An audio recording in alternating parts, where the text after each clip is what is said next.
Il y a quelque part dans ta mémoire, et je sais que c'est là, même si tu ne penses pas à lui en ce moment, la mémoire de ses mains.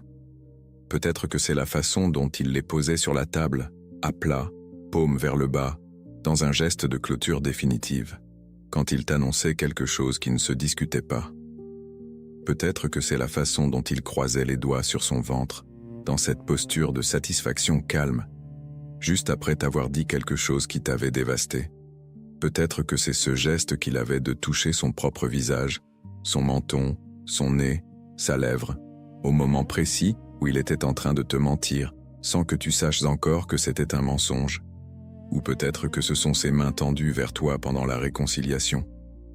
Ces mains qui semblaient si sincères, si ouvertes, si différentes de ce qu'elles avaient été quelques heures avant.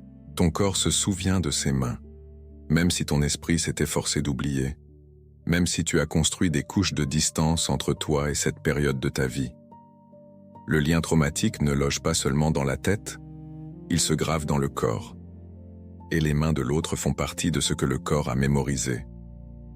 Ce que je vais te révéler aujourd'hui, c'est que ces mains te disaient quelque chose. Depuis le début.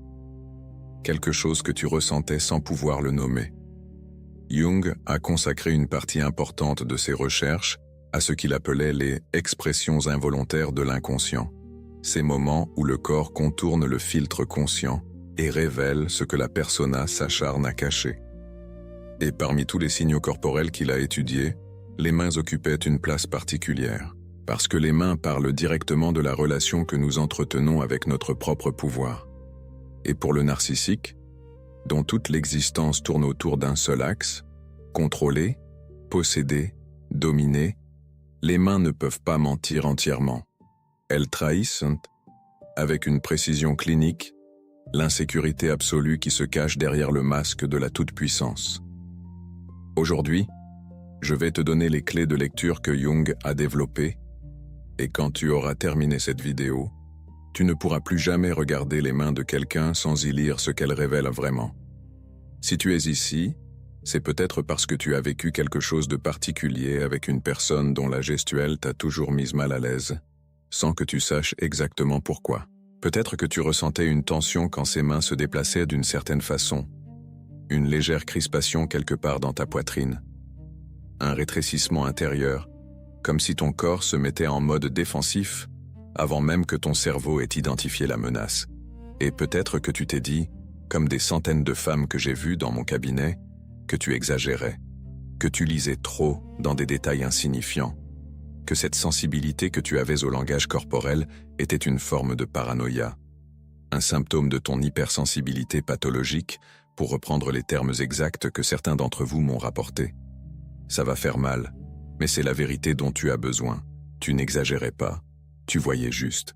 Et personne ne t'avait donné les outils pour nommer ce que tu percevais. Le narcissique construit son pouvoir sur deux choses simultanément.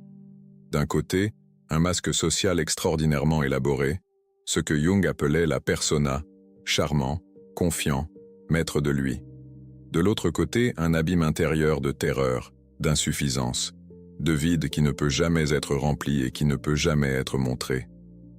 Ce fossé entre le masque et la réalité intérieure crée une tension permanente dans le corps. Et cette tension, aussi sophistiquée que soit le narcissique, finit toujours par s'exprimer, par filtrer à travers les couches du contrôle conscient, le plus souvent par les mains. En 15 ans de pratique clinique avec des survivants de violences narcissiques, j'ai remarqué quelque chose de frappant. Quand je demande à mes patients de me décrire leur relation avec leur narcissique, ils finissent presque toujours par parler des mains, souvent sans même que je les y invite, comme si le corps avait stocké cette information séparément, dans un registre différent de la mémoire narrative ordinaire. Ces mains étaient toujours très contrôlées, m'a dit l'une d'elles. Ça m'a toujours perturbé sans que je comprenne pourquoi. Maintenant je comprends. Il faisait ce geste avec ses doigts, les joindre en pyramide, chaque fois qu'il allait me faire quelque chose de difficile, m'a confié un autre. Mon corps le reconnaissait avant mon cerveau. Je me crispais automatiquement. Ces observations ne sont pas anodines.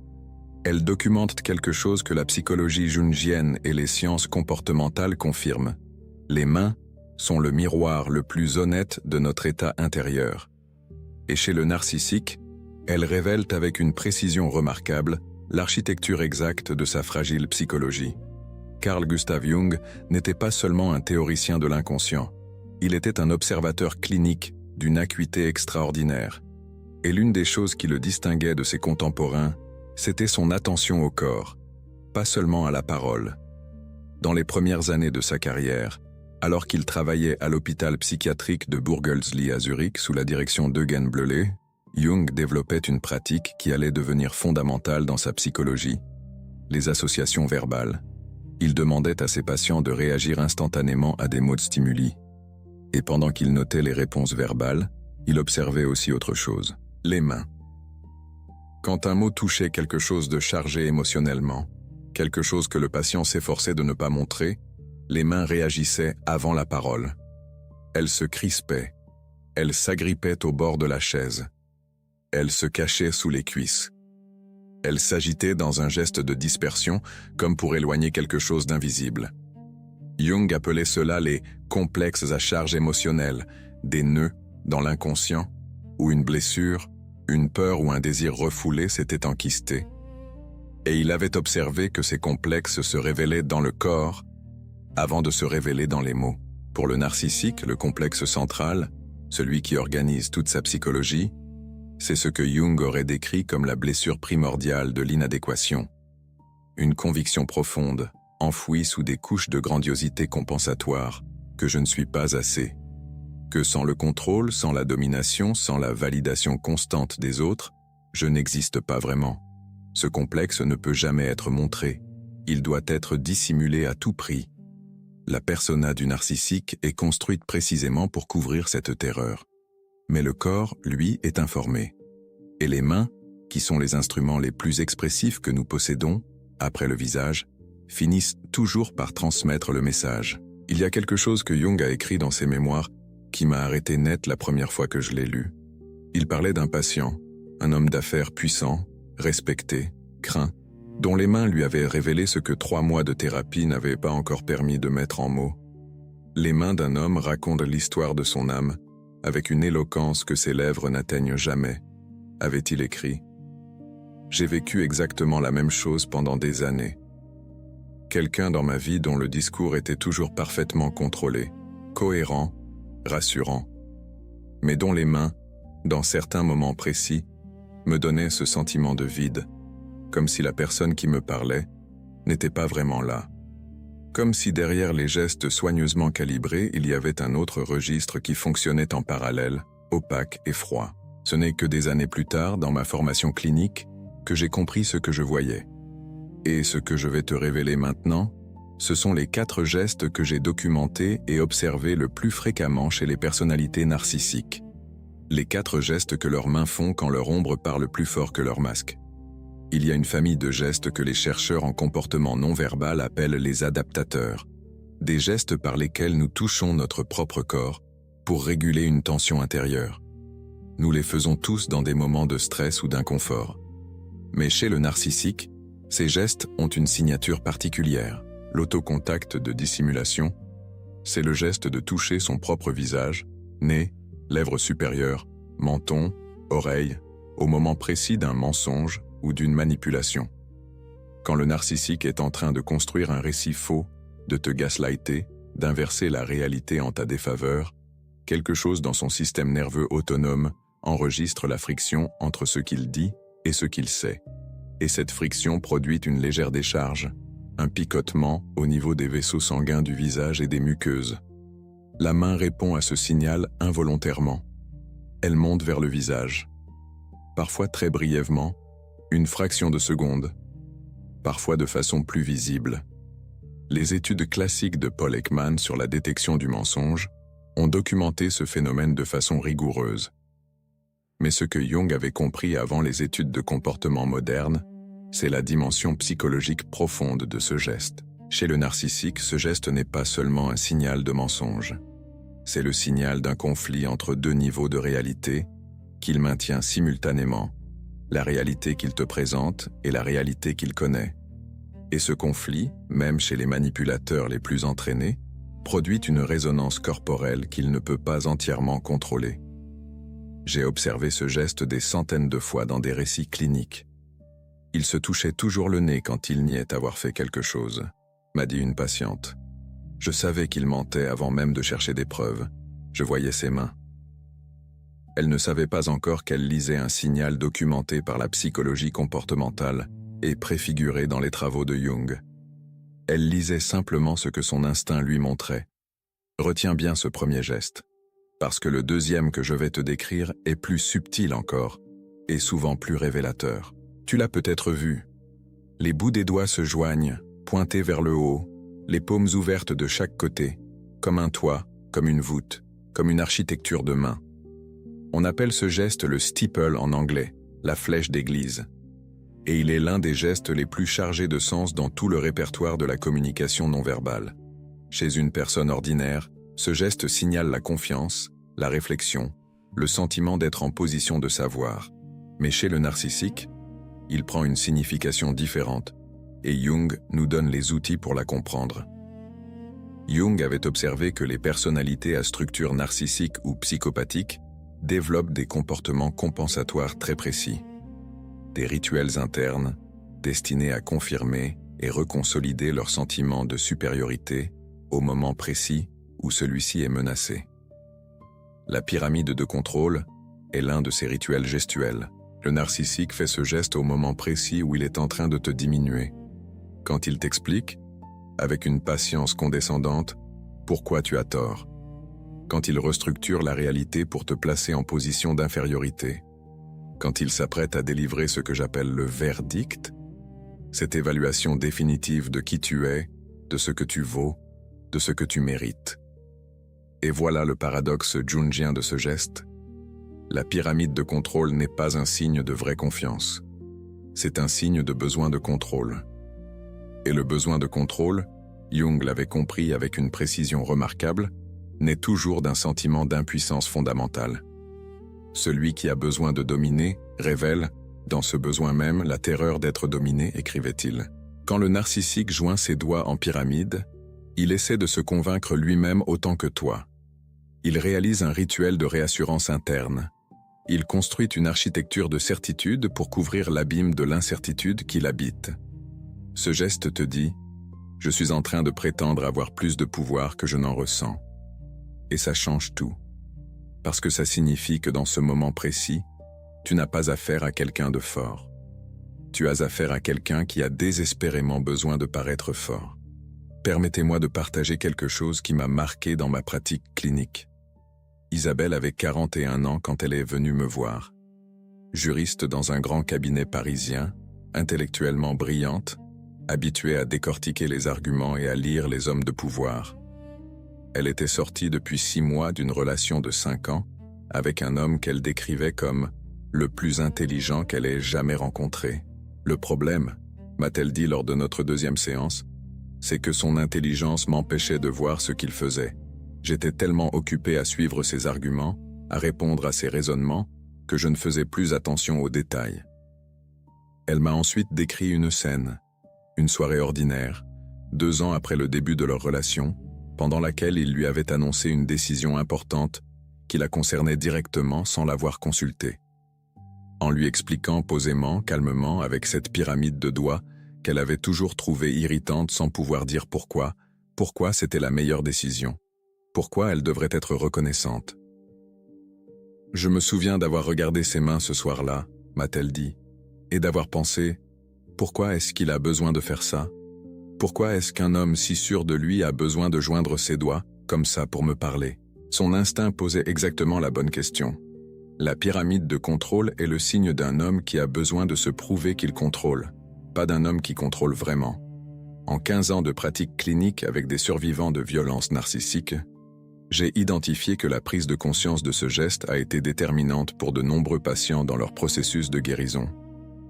Parce que voir la pyramide de contrôle pour ce qu'elle est, vraiment, un geste de peur déguisé en geste de puissance, c'est voir l'homme derrière le masque. Et une fois que tu as vu l'homme derrière le masque ne peut plus jamais exercer le même pouvoir sur toi.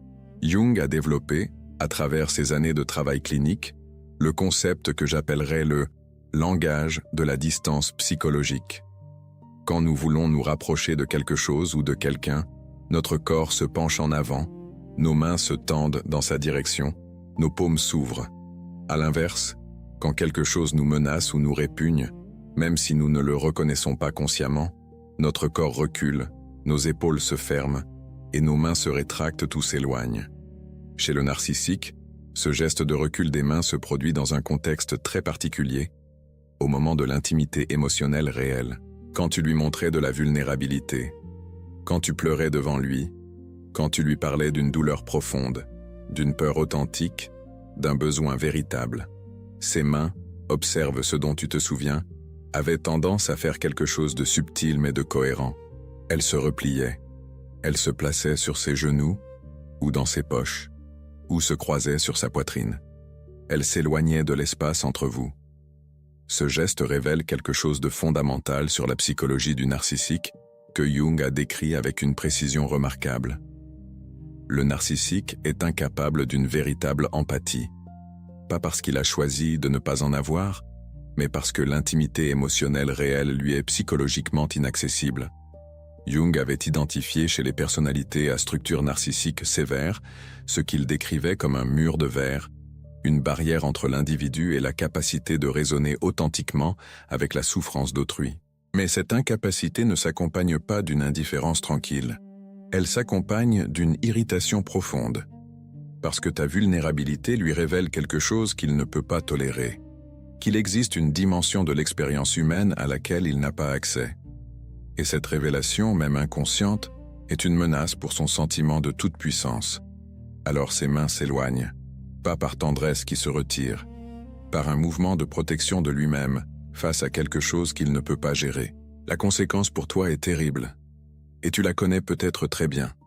Tu venais vers lui dans un moment de fragilité, cherchant le réconfort naturel qu'une relation saine devrait t'offrir. Et au lieu de te sentir accueilli, tu te sentais étrange, comme si tu avais dit quelque chose de déplacé, comme si ta souffrance était un fardeau que tu aurais dû gérer seul avant de venir lui parler. Tu rentrais en toi-même, tu t'excusais d'avoir pris de la place avec ta douleur. C'est exactement l'effet recherché, pas nécessairement consciemment, mais systématiquement.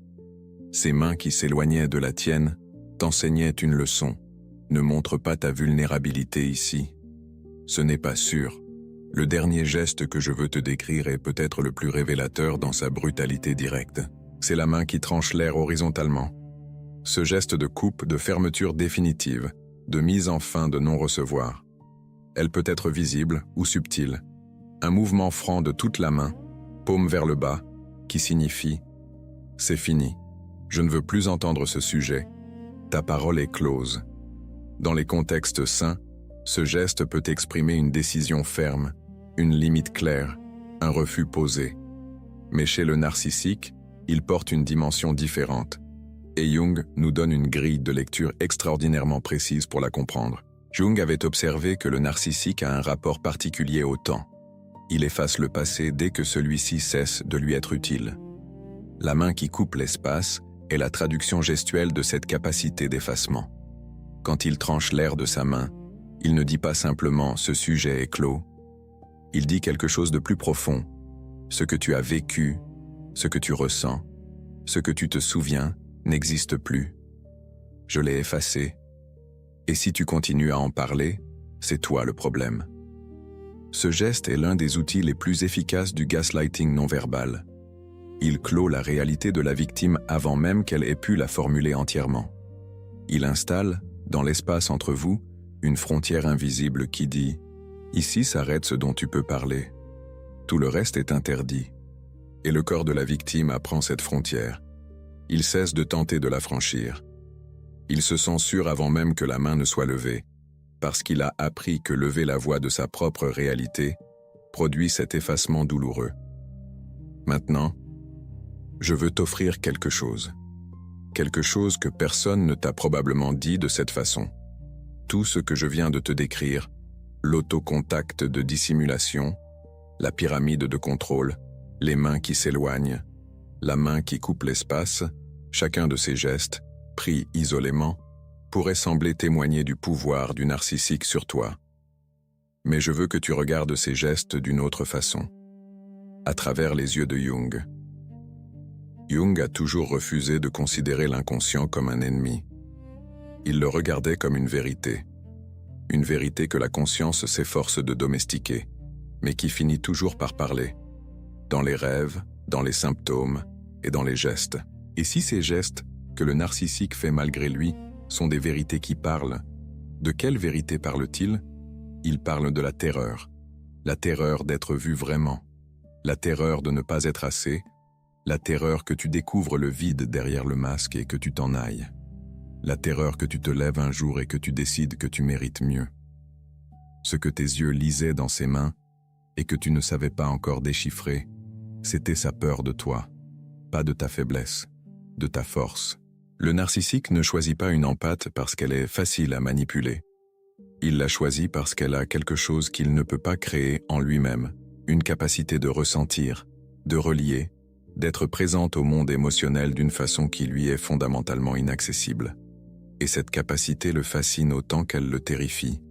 Il voulait la posséder, la contrôler, l'éteindre si nécessaire, parce que la voir fonctionner en toi lui révèle, à chaque instant, l'étendue de son propre vide. Ce que tu nies te soumet, ce que tu acceptes te transforme, a écrit Jung.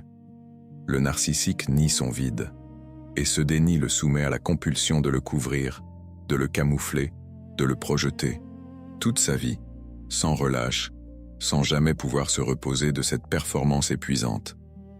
Toi, tu avais la capacité d'accepter, et cette capacité était, et est encore, ton pouvoir véritable, le pouvoir qu'il essayait de te voler, par la voix, par les mains, par le silence et les mots, n'a jamais cessé d'être le tien.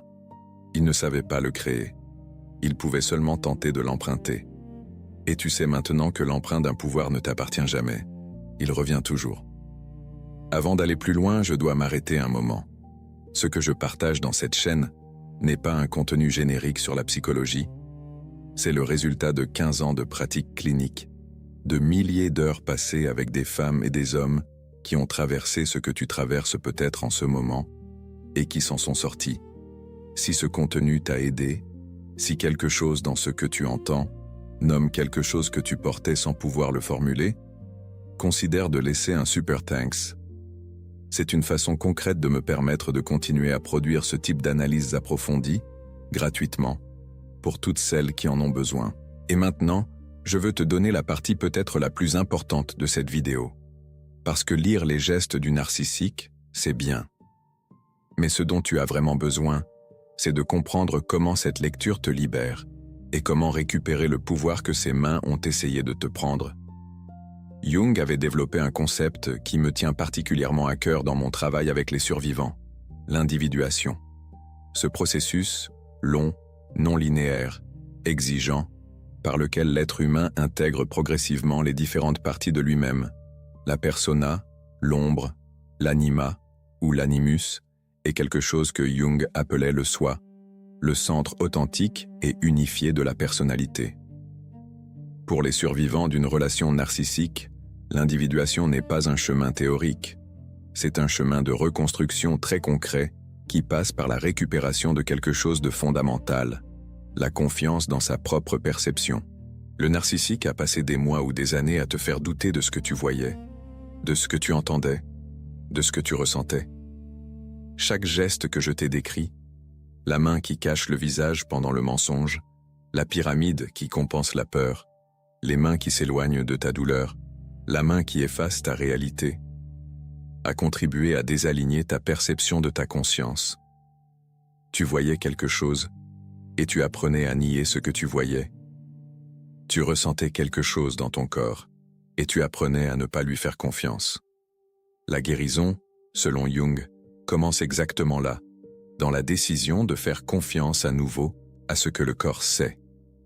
Qui regarde à l'extérieur rêve, a écrit Jung. Qui regarde à l'intérieur se réveille. Se réveiller pour toi, ça veut dire réapprendre à écouter le signal de ton corps quand il te dit quelque chose sur la personne en face de toi. Ça veut dire regarder les mains des autres, pas avec méfiance pathologique, pas avec suspicion permanente, mais avec cette attention tranquille d'une femme qui a appris que son instinct est une intelligence, pas un défaut. Et ça veut dire comprendre que les 4 gestes que je t'ai décrits aujourd'hui ne sont pas des armes mystérieuses que le narcissique détient contre toi. Ce sont des fissures dans le masque, des moments où l'ombre parle.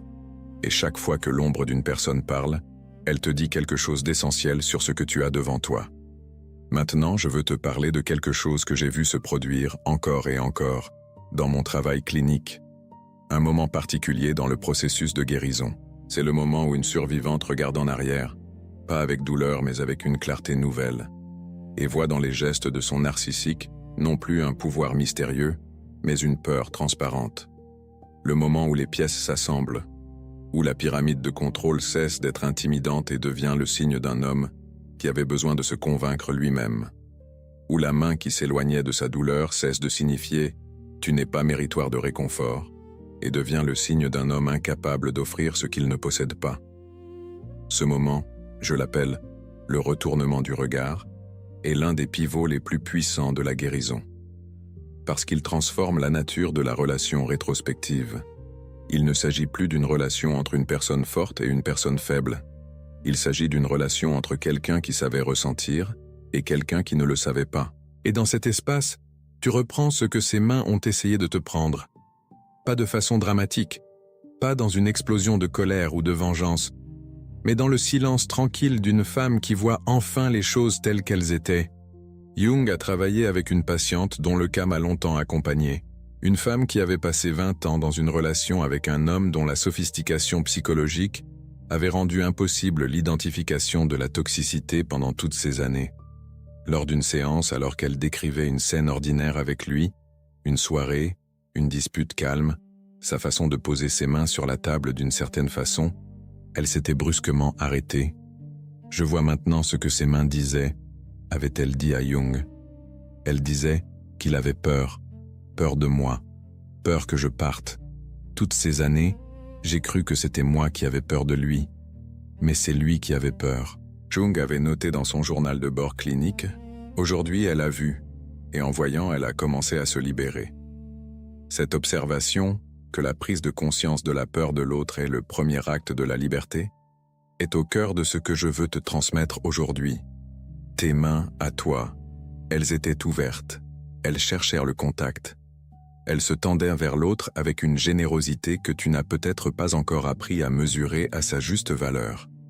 Ces mains-là témoignent de quelque chose. Elles témoignent d'une capacité de connexion authentique, d'une présence réelle, d'une forme d'amour vrai qui ne savait pas encore qu'on allait en abuser. Ces mains-là sont toujours les tiennes. Elles n'ont pas été abîmées par ce que tu as traversé. Elles ont été éduquées.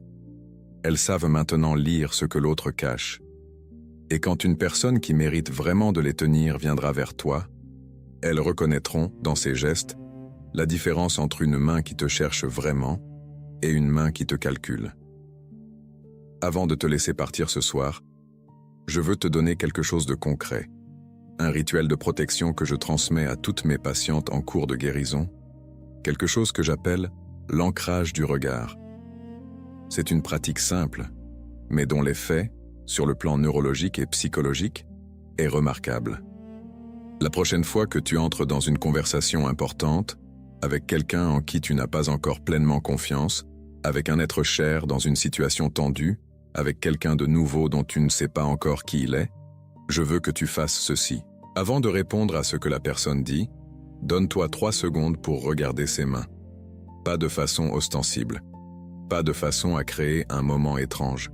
Juste une observation discrète, intérieure, qui dure quelques secondes. Pose-toi mentalement ces questions. Est-ce que ses mains sont ouvertes ou fermées? Est-ce qu'elles se déplacent vers moi ou s'éloignent de moi? Est-ce qu'elle bouge quand il dit quelque chose qui devrait être simple et vrai? Est-ce qu'elle se crispe dans des gestes de contrôle au moment où ses mots se veulent rassurants? Tu n'as pas besoin d'analyser consciemment chaque geste, tu as juste besoin d'activer cette attention et de laisser ton instinct, ce système de traitement de l'information parallèle qui a toujours su avant ton cerveau conscient, faire son travail. C'est l'un des cadeaux les plus précieux que la psychologie jungienne puisse t'offrir. La légitimation de ton intuition corporelle. Jung ne t'a pas appris à avoir peur des autres. Il t'a appris à respecter ce que ton corps sait sur eux. Et ce que ton corps sait, maintenant, est considérable. En 15 ans de pratique clinique avec des survivants de violences narcissiques, j'ai vu des femmes qui ne se faisaient plus confiance du tout reconstruire, pas à pas, la capacité de lire les gens avec une précision remarquable, pas en devenant méfiante ou fermée, mais en devenant attentive, en apprenant à écouter le signal discret, préverbal, que le corps envoie avant que le cerveau n'ait eu le temps de le rationaliser. Toi aussi tu as cette capacité. Elle était là avant lui. Elle est toujours là. Et tout ce que cette vidéo peut faire, c'est te rappeler qu'elle existe et qu'elle mérite d'être écoutée. Ce que tu nies te soumet. Ce que tu acceptes te transforme. Accepte ce que tes mains savent, ce que tes yeux voient, ce que ton corps ressent avant que les mots n'arrivent. Ce n'est pas de la paranoïa, ce n'est pas de l'hypersensibilité, c'est de l'intelligence. Une intelligence que 15 années de pratique clinique m'ont appris à ne jamais sous-estimer. Maintenant, j'ai une question pour toi. Parmi les 4 gestes que je t'ai décrits aujourd'hui, l'autocontact de dissimulation, la pyramide de contrôle, les mains qui s'éloignent, la main qui coupe l'espace, est-ce qu'il y en a un qui a réveillé quelque chose en toi? Un souvenir, une image, un moment précis avec une personne précise? Écris-le dans les commentaires, pas pour le ressasser, mais pour le nommer. Parce que donner un nom à ce qu'on a vécu est la première étape du retournement du regard. Et parce que dans ces commentaires, il y a d'autres femmes qui lisent ce que tu écris, et qui se sentent moins seules en te lisant. Cette chaîne n'est pas un lieu de victimisation, c'est un lieu de décryptage, et le décryptage est un acte de pouvoir. Je serai là la semaine prochaine avec une autre clé. En attendant, prends soin de toi et de tes mains ouvertes.